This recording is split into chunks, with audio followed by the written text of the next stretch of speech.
إن الحمد لله أصلي وأسلم على نبينا مصطفى محمد صلى الله عليه وسلم وعلى آله وصحبه أجمعين أما بعد أعوذ بالله من الشيطان الرجيم بسم الله الرحمن الرحيم സൂറ അൽ ബഖറ 282-ാമത്തെ ആയത്ത് അതിന്റെ രണ്ടാമത്തെ ഭാഗമാണ്. ആദ്യ ഭാഗത്തിൽ അല്ലാഹു സുബ്ഹാനഹു വ തആല അത് കൃത്യമായി എഴുതി രേഖപ്പെടുത്തണമെന്ന് വിശദീകരിച്ചു.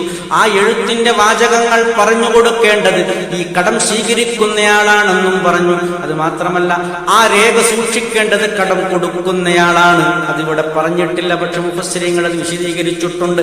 ശേഷം നിങ്ങൾ നോക്കൂ, അല്ലാഹ് എന്താണ് പറയുന്നത്? ഇനി ആയിരുന്നാൽ അലൈഹിൽ ഹഖ്, ആരുടെ മേലാണ് ആ ബാധ്യതയുള്ളത് എന്ന് പറഞ്ഞാൽ ഈ കടത്തിന്റെ സ്വീകർത്താവായിരുന്നാൽ സഫീഹൻ, അയാൾ ഒരു വിവരമില്ലാത്ത ആളാണെങ്കിൽ, അല്ലെങ്കിൽ ഒരു വിഡ്ഢിയാണെങ്കിൽ, ഔ ലഈഫൻ, അല്ലെങ്കിൽ ഒരു ദുർബലനാണെങ്കിൽ, ഔ ലാ യസ്തതീഉ അൻ യുമില്ല, അല്ലെങ്കിൽ ആ വാചകം പറഞ്ഞു കൊടുക്കാൻ കഴിവില്ലാത്ത ആളാണെങ്കിൽ, അതായത് അയാൾക്ക് സംസാരശേഷിയില്ലാത്തവരുണ്ടാകാമല്ലോ, അങ്ങനെ പലതരത്തിൽ അത് വ്യാഖ്യാനിക്കപ്പെട്ടിട്ടുണ്ട്. എന്തായാലും അയാളൊരു അറിവില്ലാത്ത ആളോ, അല്ലെങ്കിൽ ദുർബലനോ, അല്ലെങ്കിൽ കഴിവില്ലാത്ത ആളോ ആണെങ്കിൽ അവൻ വലിയുംലിൽ, അപ്പോൾ വാചകങ്ങൾ പറഞ്ഞു കൊടുക്കട്ടെ. വലിയു, അദ്ദേഹത്തിന്റെ രക്ഷകർത്താവ്, ആ മനുഷ്യന്റെ രക്ഷകർത്താവ് ആരാണോ അയാളാണത് പറഞ്ഞു കൊടുക്കേണ്ടത്. ബിൽ, അതിൽ നീതിപൂർവമായിട്ട്.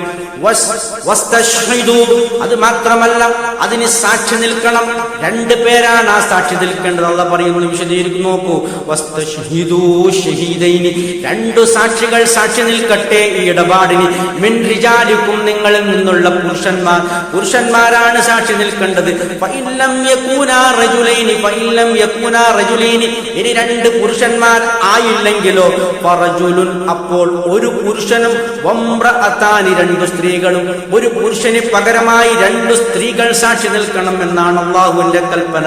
മിമ്മൻ തർളൗഹു, നിങ്ങൾ തൃപ്തിപ്പെടുന്നവരിൽ നിന്നും, മിനശ്ശുഹദായി, സാക്ഷികളിൽ നിന്നും നിങ്ങൾ തൃപ്തിപ്പെടുന്നവർ എന്ന് പറഞ്ഞാൽ സാക്ഷിക്കനുയോജ്യമായ, കളവ് പറയാത്ത, ചതിക്കാത്ത, വഞ്ചനയില്ലാത്ത നല്ല സത്യസന്ധനായ ആളെയാണ് ആ നിലനിർത്തേണ്ടതാണ്. മിമ്മൻ തർളൗഹു എന്നുള്ള പ്രത്യേകം പറയാൻ കാരണം, അത് മാത്രമല്ല, അൻ തളില്ല, പിഴച്ചു പോകുകയാണെങ്കിൽ, ആ രണ്ട് സ്ത്രീകളിൽ ഒരുവൾ,